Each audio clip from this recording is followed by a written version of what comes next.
अब्दुल्ला की बात समझ नहीं आती, टॉम और माइकल की बात समझ आ जाती है। ये मैंने पढ़ा था, मोहम्मद हफीज ने ट्वीट की थी। मोहम्मद हफीज आपको पता है, अभी जब ये साल के शुरू में वो डायरेक्टर थे और फिर उनको रिप्लेस किया गया था, और उन्होंने जो बात की, सही सा रगड़ा लगाया उन्होंने पीसीबी का।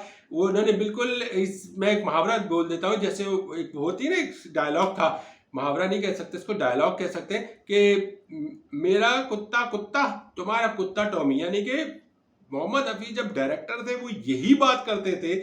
और जो बातें आज हो रही हैं, जो बातें गैरी क्रिस्टन और गिल्स्पी के आने के बाद हो रही हैं, ये जो गोरे कोच आए हैं, फॉरेनर कोच कह लीजिए, वो जो आए हैं उनके कहने पे ये सारी बातें हो रही हैं कि जी प्लेयर्स की फिटनेस नहीं है, प्लेयर्स में ग्रुपिंग है, प्लेयर्स का फिटनेस टेस्ट नहीं लिया जा रहा, लड़के डोमेस्टिक नहीं खेल रहे, लड़कों को डोमेस्टिक खेलना जरूरी है, लड़कों को जो फ्रेंचाइज लीग जो इंटरनेशनल की है वो ज़्यादा अलाउ नहीं हो, इनकी एनओसीज कैंसिल हो। ये बात आपने सुनी सुनाई लग रही होगी। ये सारी बातें आजकल जो चल रही हैं, वर्ल्ड कप आने के बाद जो बड़ी बातें हुई कि जी सर्जरी होगी और फला होगा, धमकाना होगा, और बड़े बड़े बड़े तमाशे मीडिया पे चले। तो ये बातें जब अब खुल के आ रही हैं कि अब खिलाड़ियों पे ये रिस्ट्रिक्शन होगी, खिलाड़ियों पे वो रिस्ट्रिक्शन होगी, तो ये बातें यार मोहम्मद हफीज भी कर रहा था जब वो डायरेक्टर था, जब वो कोच था। उस वक्त उसकी बात को किसी ने सीरियस नहीं लिया, इवन हमारे मीडिया ने सीरियस नहीं लिया, उसकी बातों का मजाक उड़ाते रहे और उसको बोलते रहे कि ये सख्ती कर रहा है, ये प्लेयर पे ये सख्ती कर रहा है, ये प्लेयर्स के साथ वो सख्ती कर रहा है। उसके बाद प्लेयर्स माफिया भी उसके अगेंस्ट हो गए।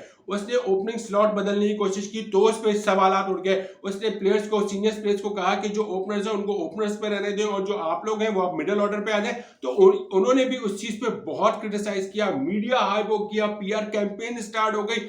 उस शख्स की इतनी बात अगेंस्ट बात हुई, इतनी बात हुई कि उस बेचारे को रिप्लेस कर दिया गया।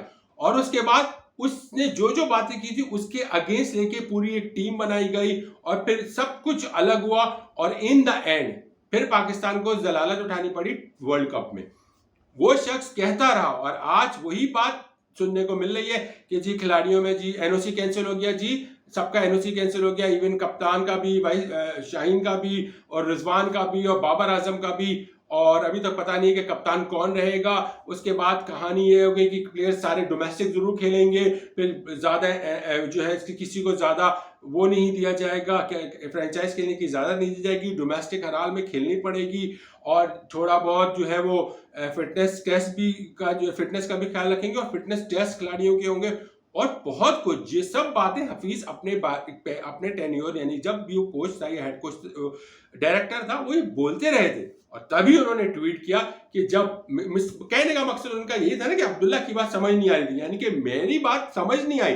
पाकिस्तानी ने कहा, वो पाकिस्तानी था ना, वो लोकल था, उसकी बात किसी को नहीं समझ में आई, लेकिन वही चीज फॉरेनर ने आके कह दी तो वो बात समझ भी आ गई। अब कोई ना मीडिया में हाइप चल रही है, ना अब किसी की आवाज उठ रही है, ना किसी की पीआर कैंपेन चल रही है ये सब कि नहीं जी हम डोमेस्टिक नहीं खेलेंगे। वो तो अभी आने वाला वक्त पता चल जाएगा कि जब यही हफीज ने कॉल करके आमिर को और हारिस को और सबको बोला था कि यार आप लोग जो है, और इमाद को कि यार आप लोग डोमेस्टिक खेलो, फिर आपको क्राइटेरिया सेट होगा, फिर आपकी सिलेक्शन होगी।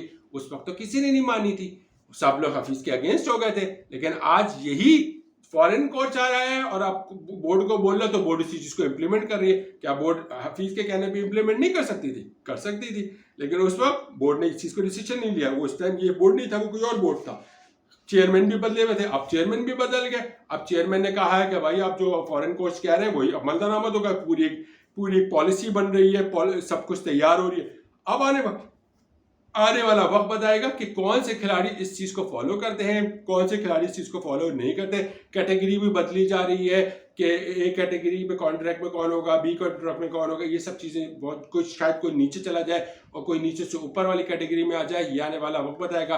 टेस्ट में अलग खिलाड़ियों को लिया जाएगा, वनडे T20 की बिल्कुल अलग प्लेयर्स रखे जाएंगे और टेस्ट और वनडे के बिल्कुल अलग प्लेयर्स रखे जाएंगे। ये सब बातें हफीज कर रहा था ना, लेकिन किसी के समझ नहीं आ रही थी। आप समझ में आ रही है तो भाई ये पहले ही इंप्लीमेंट कर लेते हैं ना। आप देखते हैं कि किसमें इतना तप्पड़ है, कौन है जब बड़े बड़े खिलाड़ी। अभी मैं देखता हूं ना कि बांग्लादेश के खिलाफ सीरीज शुरू हो रही है, टेस्ट सीरीज। इसमें हारिस रऊफ खेलते हैं या नहीं खेलते? आपको याद होगा दिसंबर में पाकिस्तान जा रहा था खेलने के लिए टेस्ट सीरीज, उस वक्त हफीज ही था ना डायरेक्टर और कोच।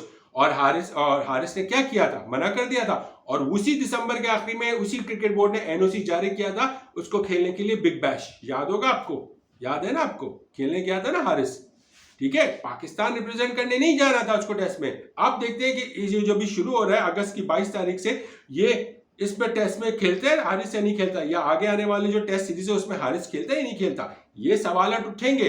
लेकिन कहने का मकसद है कि हाफिज ने सही जलील किया अपनी ट्वीट पे, खामोश अच्छी तरीके से जलील किया, अच्छे अल्फाज इस्तेमाल करके जलील किया। और किसका फायदा कर रहा था हाफिज? बहुत दिन से मैं कह रहा हूं कि इसकी बात को समझो, ये सही कह रहा है। अब वो सारे सहाफी कहां चले गए जो बड़े शोर कर रहे थे उस टाइम पे कि हाफिज ये कर रहा है, हाफिज वो कर रहा है। अपने टाइम पे तो ये नहीं कहता था ना, वो फिटनेस टेस्ट होगा, कहता था ना डोमेस्टिक खेलना पड़ेगा, डोमेस्टिक खेलोगे परफॉर्मेंस दोगे उस क्राइटेरिया की बेस पे आप आओगे। फिर उसने कहता था ना कि साल में 2 या 3 लीग्स के ज्यादा किसी को अलाउ नहीं होगा, एनओसी नहीं मिलेगा, कह रहा था ना। लेकिन किसी की समझ नहीं आ रही थी। कह रहा था ना कि ओपनिंग स्लॉट बदला जाएगा, T20 का फॉर्मेट में अलग ओपनिंग स्लॉट होगा, वनडे में अलग ओपनिंग स्लॉट होगा, मिडिल ऑर्डर सीनियर्स को मिडिल ऑर्डर में आके खेलना पड़ेगा। उस वक्त तो किसी की समझ नहीं आ रही थी, अब वही बातें हो रही हैं। तो यही बातें जो बंदा बोल रहा था वो अलग हो गई, वो लोकल बंदा था, अब जो है वो जरा कहते ना इम्पोर्टेड है, इम्पोर्टेड आइटम में आया है, तो अब समझ में आ रही है। तो यही है हमारा हाल, हम अपने लोगों की बात नहीं समझेंगे, दूसरा बाहर से आके इम्पोर्टेड हमें समझा देगा। ठीक है, मैं उनके खिलाफ नहीं हूं, बहुत अच्छी बात है, लेकिन यही बात वो बंदा कह रहा था, इसीलिए हाफिज ने सही रगड़ दिया ट्वीट पे बहुत प्यारे अल्फाज से। और बहुत सही उस लड़के ने, बंदे ने बोला यार हाफिज का माइंड था, वो प्रोफेसर इसलिए कहा जाता है। देखिए अच्छा बुरा डिसीजन हर कोई लेता है, कोई ये नहीं कह रहा कि हाफिज परफेक्ट है, ना हाफिज ने कभी खुद कहा होगा कि वो परफेक्ट है, लेकिन वो जो बातें कर रहा था वो सही थी और वो साबित हुई। अब आप वर्ल्ड कप में जलील होने के बाद अब जब आप सर्जरी करने आए हो तो वही चीज इंप्लीमेंट कर रहे हो जो हाफिज दिसंबर और जनवरी में बोल रहा था, दिसंबर 2023 और जनवरी 2024 में कह रहा था, लेकिन किसी को कानो कान जू नहीं जा रही थी। अब वही बात जब इंपोर्टेड लोग आए हैं उन्होंने आके बोली है तो अब वो इंप्लीमेंट हो रही है। अब देखते हैं कि उसमें इंप्लीमेंटेशन कितनी होती है, या आने वाला वक्त बताएगा और हाफिज भी इस बात को देखेंगे। सिर्फ बात का दुख यह है कि काश यही चीज इंप्लीमेंट हो जाती दिसंबर में या जनवरी में, तो ये जो जब हमने वर्ल्ड कप तक पहुंचते ना 4 महीने 5 महीने का जो डिफरेंस था, तो फिर हम आयरलैंड की सीरीज भी अच्छी खेलते, फिर हम इंग्लैंड को भी सीरीज अच्छी खेल रहे होते, और फिर हम वर्ल्ड कप में भी, मैं ये नहीं कह रहा कि हम वर्ल्ड कप जीत के आ जाते, लेकिन कम से कम पहले राउंड में बाहर नहीं होते, सुपर 8 तक तो खेल के आ जाते। टीम का क्राइटेरिया जो बनता, टीम खिलाड़ियों को डोमेस्टिक में बेचते तो सबकी लाइन और लेंथ नजर आ रही होती, जो शाहीन पिटा, जो हारिस पिटा, जो बैट्समैन फ्लॉप हुए, वो सब दिख रहा था। इमाद की परफॉर्मेंस आपके सामने, सब बुरी तरीके से फ्लॉप हुए, कोई ऐसा बंदा नहीं था जिसको आप कहें वेल डन परफॉर्मेंस, किसी की नहीं थी, ठीक है ना। तो फिर ना ये जलालत उठानी पड़ती कि हम यूएसए से हार गए, ना ये जलालत उठानी पड़ती कि हम इंग्लैंड के खिलाफ T20 सीरीज हार गए और आयरलैंड से पहला मैच हार गए। ये सारी चीजें समझने की जरूरत है। आगे देखते हैं क्या क्या होता है। मेरा चैनल सब्सक्राइब कर लीजिएगा। अपना ख्याल